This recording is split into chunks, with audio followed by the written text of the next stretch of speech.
हैं? तुम ऑफिस से जाओगी तो घर में जो सफाई, नाश्ता, खाने का काम है वो क्या मैं करूंगी? माँ, मैंने उससे वादा किया था कि वो जॉब कंटिन्यू कर सकती है।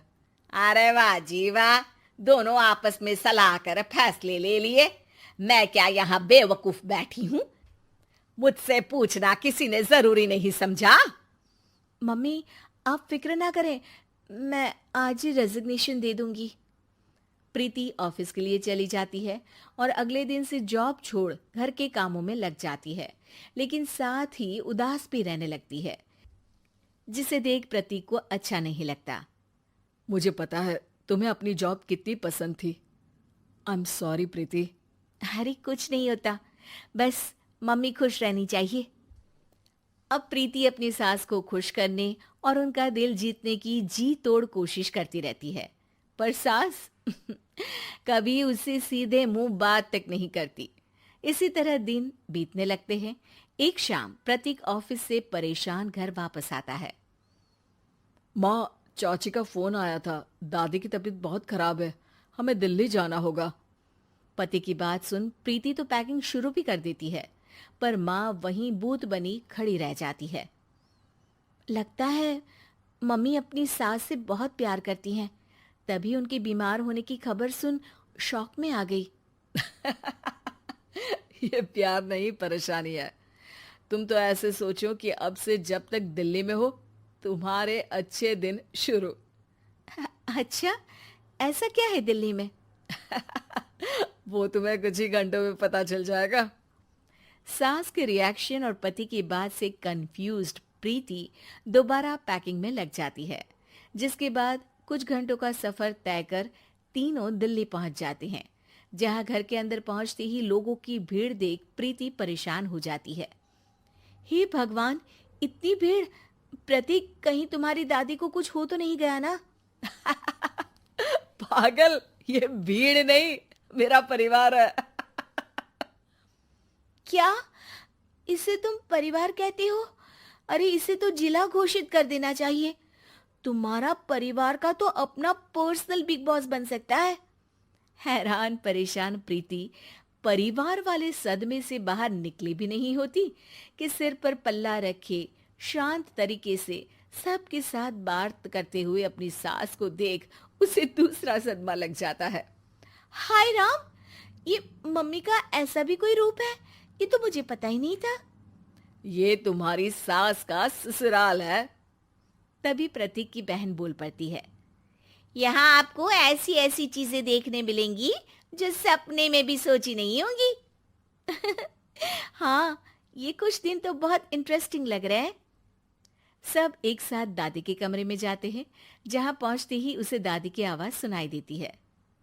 क्यों रे, सास से मिलने की फुर्सत मिल गई? दूसरे शहर जाकर छूट क्या मिली? तुम तो भटकता पंछी बन गई। इतने समय में ये तक नहीं पूछा कि जिंदा भी हूं या मर गई। प्रीति की सास अपनी सास के पैर छूती है। अरे कैसी बात कर रही है मम्मी, आपको तो मेरी उम्र भी लग जाए। अरे बस कर, ये झूठी उम्र देने वाली बातों का दिखावा ना कर। तेरा बस चले ना तो जो मेरी बची कुची जिंदगी है वो भी अभी खत्म कर दे। अरे बहू कहाँ है? इस पर सास प्रीति को दादी से मिलवाती है। दादी प्रीति को बहुत प्यार देती है। क्यों बहू, तेरी ये सास परेशान तो नहीं करती ना? अगर करती है तो अभी बता दे, मैं इसकी क्लास लगा दूंगी। अरे कैसी बात कर रही है माँ जी, भला मैं क्यों किसी को परेशान करूंगी। प्रीति अपनी सास का ये रूप एंजॉय कर ही रही होती है कि तभी चाची वहां आकर प्रीति को अपने साथ ले जाती है। सास की क्लास लगते देख जो खुशी मिल रही थी वो तुम्हारे चेहरे से साफ पता चल रही थी, इसीलिए ले आई। क्योंकि अगर उन्हें पता चल जाता तो तुम्हारी खैर नहीं थी। थैंक यू चाची जी। चाची और प्रीति घर में झूले पर बैठी बात कर ही रही होती है कि उसकी सास भी वहां आ जाती है। मतलब यहाँ सारा काम मैं करूं और तुम बैठी हंसी ठिठोली करो? अरे चलो जाओ खाना बनाओ। सास प्रीति को डांटकर काम करने भेज देती है, जिसे दादी देख लेती है और एक बार फिर सासू माँ की क्लास लग जाती है, जिसे पूरा परिवार मजे से खड़ा होकर देखने लगता है। क्यों रे, मैंने तुझे काम बोला और तू उस बच्ची को परेशान कर रही है।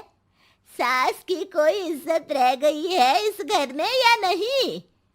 यहाँ खुद की सास होते हुए भी ज्यादा बड़ी बन रही है। अब नहीं मम्मी जी, मैं तो बस थोड़ी मदद के लिए बोल रही थी। सास रसोई में जाकर काम करने लगती है और दादी प्रीति को लेकर वहां से चली जाती हैं। इसी तरह एक हफ्ता बीत जाता है, जिसमें दादी अपनी बहू को डर, इज्जत और प्यार का फर्क समझाती रहती है और प्रीति उसका मजा लेती है। वापस जाते हुए दादी प्रीति और उसकी सास दोनों को अपने पास बुलाती है। मेरी बहू जिद्दी और अड़ियल है, इसलिए उससे हमेशा सही काम करवाने के लिए मुझे सख्ती करनी पड़ती है। लेकिन तुम्हारी बहू अच्छी है। तेरी खुशी के लिए वो अपनी जॉब और सपने भी छोड़कर घर में बैठी है। अपनी बहू के साथ प्यार से रहो। और प्रीति, अगर अभी भी तुम्हारी सास परेशान करे ना, तो फिर तुम्हें पता चल ही गया है कि शिकायत कहाँ करनी है।